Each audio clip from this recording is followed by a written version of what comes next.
एकदा जर या पद्धतीने तुम्ही मटणाची भाजी घरी बनवाल तर नेहमी तुमच्या घरचे याच पद्धतीने तुम्हाला ती भाजी बनवायला लावेन. कारण पद्धत इतकी सोपी आहे आणि बऱ्याच बायका म्हणतात की भाजी जास्त शिजली की तरी जाते.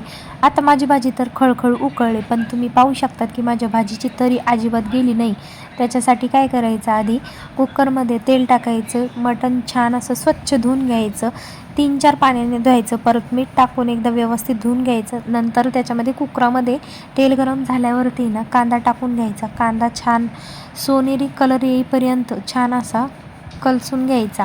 कांदा कलसून झाल्यानंतर त्यामध्ये मटण टाकून द्यायचं. नंतर त्याच्यामध्ये टाकायचं मीठ टाकायचं, हळद टाकायचं, छान असं 5 मिनटं कलसून घ्यायचं, व्यवस्थित कलसून घ्यायचं छान तेल सुटेपर्यंत. नंतर त्याच्यामध्ये ना कोमट केलेलं पाणी टाकायचं आणि कमीत कमी 20 मिनटं कुकराचं झाकण लावून 2-3 शिट्ट्या होऊ द्यायच्या. नंतर काय करायचं, आता आहे ना मी सौदा भाजून घेते. तर सौद्यामध्ये आहे ना खोबरं घ्यायचं. खोबरं छान असं सोनेरी कलर होईपर्यंत छान भाजून घ्यायचं. कारण खोबरं जर कच्चं राहिलं ना तर त्याला आहे ना कलर चांगला येत नाही.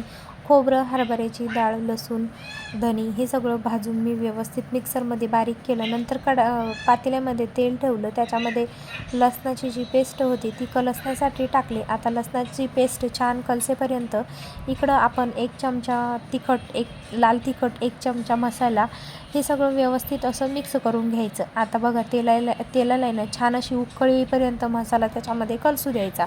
आता त्याच्यामध्ये ना ही ट्रिक जी आहे ना भाजी टाकायची, जी तळली जाती, आता ही ट्रिक तर खरं इथंच आहे. जेव्हा आपण भाजी टाकतो ना तेव्हा आहे ना थोडंसं असं पाणी टाकायचं, मसाला छान असा उकळून घेऊ द्यायचा. याच्यामुळं काय होतं माहिती का, भाजीची तरी अजिबात जात नाही.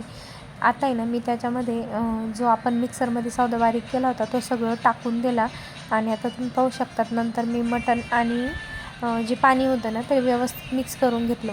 आता तुम्हाला जेवढी भाजी बनवायची तुम्ही त्यानुसार तुमचं पाणी टाकू शकतात. या पद्धतीने जर भाजी केली ना तर खायला खूप